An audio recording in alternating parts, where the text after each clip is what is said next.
बिस्मिल्लाहिर्रहमानिर्रहीम। पुराम ਤੁਹਾਡੀ ਗੱਲ ਦੇ ਨਾਲ ਮੈਂ ਜਹਾਂਗੀਰ ਮਿਨਾਸ ਤੇ ਅੱਜ ਤੁਹਾਨੂੰ ਲੇਟੈਸਟ ਡਿਵੈਲਪਮੈਂਟ ਦਸੀਏ। ਇੱਕ ਤਾਂ ਡਿਵੈਲਪਮੈਂਟ ਇਹ ਹੋ ਗਈ ਹੈ ਕਿ ਮੌਲਾਨਾ ਫਜ਼ਲੁਰ रहमान ने इलेक्शन ਦੇ ਇਲਤਵਾ ਦਾ ਐਲਾਨ ਕਰਤਾ ਹੈ ਔਰ ਤੁਹਾਨੂੰ ਪਤਾ ਹੈ ਕਿ ਪੀਡੀਐਮ ਦੇ ਮੌਲਾਨਾ ਸਾਹਿਬ ਸਰਬਰਾਹ ਸਨ ਔਰ ਪੀਡੀਐਮ ਦੀ ਜਿਹੜੀਆਂ ਦੋ ਮੇਨ ਜਮਾਤਾਂ ਨੇ ਮੁਸਲਿਮ ਲੀਗ ਨੂਨ ਔਰ पीपल्स पार्टी, इन्होंने शदीद तफाजात का इजहार करता है मौलाना की स्टेटमेंट से, क्योंकि मौलाना कह रहा है कि जनवरी से इंतखाबात कराओ ही नहीं। उसने अपनी एक मुहिम शुरू करती है। इसकी वजह यह है कि मौलाना को एक तो सिंध बड़ा प्रॉब्लम आ रहा है। उत्थे JUI जी है वो इताद कर गई है GDA नाल और MQM नाल ज़ाहिर हो गया, तो फिर पीपल्स पार्टी जी है वो शदीद मुखालफ हो गई है। पीपल्स पार्टी को मुखालफत की एक ये भी वजह है कि मौलाना फजलुर रहमान PDM के इतिहाद तो बाद उन्होंने मुसलसल टारगेट कर रहा और कहना जी कि इन्होंने सानू फॉलो नहीं किया, जबकि पीपल्स पार्टी कह रही है कि असी 90 दिन के इंतखाबात कराने से बिल्कुल एग्री हैं। बिलावल बार बार कह रहे हैं और वो अपनी गुफ्तगू दे विच, अपनी तकरीरां दे विच, अपनी मीटिंग दे विच मौलाना फजलुर रहमान नूं शदीद तनकीद का निशाना भी बना रहा। रात को जनाब नवाज शरीफ साहब ने भी कह दिता है कि मुस्लिम लीग नून ने भी ये मौक़िफ़ इख्तियार कर लिया कि मौलाना फजलुर रहमान का जो मुतालबा है साड़ी समझ तो बालातर है। इलेक्शन अपने ड्यूस टाइम पर होने चाहिए नहीं, क्योंकि ड्यू टाइम तो होंगे तो मुस्लिम लीग नून नूं जिहड़ी यकीनदानी कराई गई है उस ते अमल दरामद होएगा। मौलाना फजलुर रहमान बार बार कह रहे जी जनवरी के क्योंकि बर्फबारी होएगी, बड़ी ठंड होएगी, मेरे इलाके के लोग बाहर नहीं आएंगे, JUI नूं वोट नहीं पाएंगे, लिहाजा वो जो पहला उसका मुतालबा सी जिले PDM जिले PDM के सरबराह से एको ही सी कि मुल्क महंगाई और शदीद किस्म की जनाब तूफान आ गए, लोगों को जनाब उन्होंने मसाइल हल नहीं हो रहे, बिजली बड़ी बढ़ गई है, महंगाई बहुत हो गई है, पेट्रोल बढ़ गया है, डॉलर बढ़ गए, ये तो एको ही हल है इलेक्शन करो।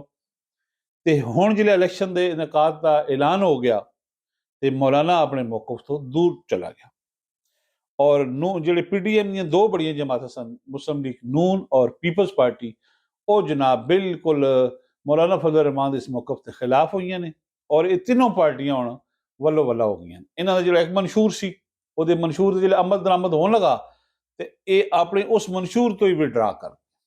आज फैसल कुंडी ने भी बड़ी शदीद तफाजात इजहार किया है, नवाज शरीफ ने भी किया है, राणा सना ने भी किया है।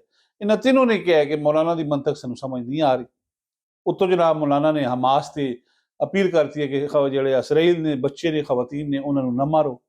तो इसराइल दड़ जनाब कोई 1100 जो फलस्तीनी फैमिलियां जिन्हें बच्चे ने, औरतां ने, बुजुर्ग ने वो मारते ने, बीमारी करके वो शहीद हो गए ने। उधर मौलाना जाना नहीं पिया। मौलाना के दो मौकफ हर पासे आ रहे और बिल्कुल उहदी जिहड़ी एक अपना स्टांस सी माजी दा वो लोग हैरान ने कि इनू की हो गया। फजलुर रहमान वो चंगा वाला बंदा सी, बड़े प्यो का पुत्र सी, एक किहड़े का पासे चला पिया। दूसरी तुहाडे नाल गल करिए कि तरीके इंसाफ का मुश्किल वक्त शुरू हो चुका और तरीके इंसाफ को समझ नहीं आ रही कि जनाब हुण असीं उहदे कोल लीडर आके बाहर आके मामला किस तरह को अफामो तफहीम की तरफ लै जाए। हुण नवीं खबर यह आ रही है कि राजा बशारत भी कल या परसों बरामद हो जाएगा और वह भी कहेगा कि 9 मई का वाक़या ठीक नहीं हुआ, क्यों गो कि वह तो GHQ दे विच नामजद भी है और फरक हबीब के बारे भी खबर चल रही ने कि वह बलोचिस्तान तो कोई पार्टी उन्होंने लै गई है, क्योंकि वह तो गए सन गवादर तो अरेस्ट होए सन। हुण उहदे घर वाले कहते हैं जी कि उन्होंने कोई होर पार्टी चुक के लै गई और कोई एक अमरीका के साफी बैठे ने वह भी अपने आप को मातमताई समझते हैं। उन्होंने कहा जी कि वह पत्नी अल्लाह ताला को किधर गया किधर नहीं गया, उन्होंने अजीबो गरीब जी एक स्टेटमेंट दे दी। लिहाजा जिहड़ी तरीके इंसाफ है इहदा कोई बंदा सामने आके अफामो तफहीम की तरफ नहीं जा रहा, कोई मीडिएटर का रोल अदा नहीं कर रहा। शाह महमूद भी अंदर है और खबर ये आई है कि चौधरी परवेज इलाही मिन्नतां कर रहे कि मेरे नाल मामला तय करो, फौज दी मिन्नतां कर रहे, लेकिन वो उन्होंने लिफ्ट नहीं करा रहे और वो जनाब जैसे थे वैसे थे की पोजीशन थे अजे तक अंदर ही। और आखिरी गल तो नहीं दसीए कि जनाब नवाज शरीफ ने तफाजात का इजहार करते अपनी पार्टी थे मरियम ते और शहबाज शरीफ से कि जिहड़ी मैं तुहानूं दस रहा उस पॉलिसी ते अमल नहीं हो रहा। वो कहना जी 2013 की गल करो, अगे आओ ही नहीं, 2013 तक आओ, अगे ना आओ कि असीं की कीता की नहीं कीता, वही मौकफ रखो, वही बयानियां रखो और तुसीं जिहड़ी PDM की हुकूमत बनी है कोई गल ही ना करो।